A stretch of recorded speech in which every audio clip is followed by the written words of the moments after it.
Hello. We will cover buttons in this lesson. Buttons come in various designs depending on their characteristics and are used in different fields based on their durability. In Arduino applications, we typically utilize for pin buttons. We'll label the for pins of the buttons and discuss the functions they serve. Pins 1 and 2 share a common conductive path, while pins 3 and 4 are connected to another common conductive path on the opposite side.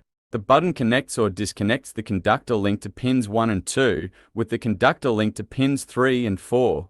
When we press the button, the conductive wires from pins 1 and 2 make contact with those from pins 3 and 4, thus enabling functionalities such as the operation of an LED. We observe button and LED illumination examples on the right side of the screen. The ones at the top show the correct connection where the LED remains off until the button is pressed, while the ones at the bottom demonstrate incorrect connection setups where the LED lights up without pressing the button. Let's analyze the functionality of the button via simulation. On the screen, you can see an Arduino along with an LED, a resistor, and a button. The short leg of the LED is connected to the GND pin. Now, we will apply voltage to the circuit. Let's connect the 5-volt voltage to the pin 1 of the button. Then, we'll enable the voltage to flow from pin 2 to the resistor. Consequently, by passing voltage over the resistor, the LED will turn on. However, pins 1 and 2 are connected to the same wire, resulting in a short circuit, rendering the button ineffective. In other words, the LED will light up regardless of whether we press the button. When we run the simulation, we can see that the LED lights up without pressing the button. Using another method, let's execute the same task once more. Now, let's connect the 5-volt voltage to the 3rd pin of the button, then enable the voltage to pass through the resistor from the 4th pin of it. Once again, we have rendered our button useless, meaning the LED will light up regardless of whether the button is pressed or not, since these lines are connected.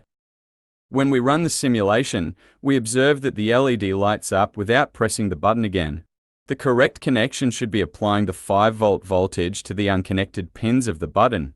First, we'll connect the 5 volts from the Arduino to one of the pins of the button. Then, we'll take the output from the pin opposite the button, which is not connected to the button's input pin, and connect this output to the resistor attached to the LED.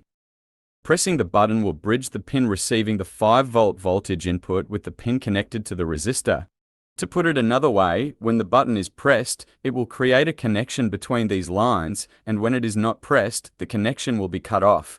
When we run the simulation this time, we observe that even though we provide power to the Arduino, the LED does not light up. However, when we press the button, the LED lights up. We can make the same connection in another way. We connect the 5-volt voltage to 3rd pin of our button and enable the voltage to pass through the resistor from the 2nd pin, which is opposite to it. When we run the simulation, we notice that the LED remains off without pressing the button, but it will light up when the button is pressed. Consequently, we need to obtain our connection from the pin opposite to where we applied voltage to the button. If we use pins on the same side, the button will lose its function. In the next video, we will examine an example application related to buttons. Have a productive day.